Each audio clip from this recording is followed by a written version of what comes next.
लाडक्या बहिणीसाठी खुशखबर. आताच्या घडीची महत्त्वाची अपडेट समोर आली आहे. महिला व बालविकास मंत्री अदिती तटकरे यांनी ही माहिती दिली आहे. ज्या लाडक्या बहिणीला योजनेचा लाभ मिळत नव्हता, अशा लाडक्या बहिणीला आता या योजनेचा लाभ घेता येणार आहे आणि दरमहा थेट 1500 रुपये लाडक्या बहिणीच्या खात्यात जमा होणार आहेत. थकीत हप्ते देखील लाडक्या बहिणीला मिळण्याची शक्यता आहे. तुमच्या प्रतिक्रिया आम्हाला कमेंट करून कळवा, जेणेकरून तुमच्या समस्या लक्षात येतील.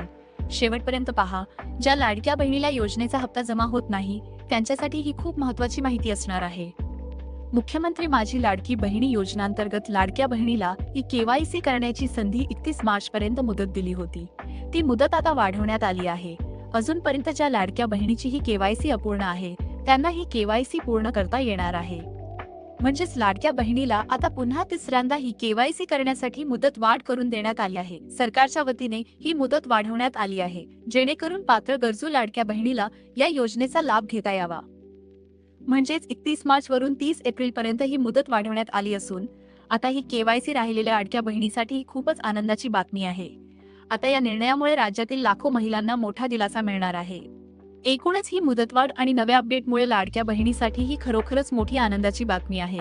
त्यामुळे अजूनही ज्यांची प्रक्रिया अपूर्ण आहे, त्यांनी विलंब न करता तात्काळ आवश्यक ती कार्यवाही करावी आणि शासनाच्या या महत्त्वाच्या योजनेचा लाभ घ्यावा.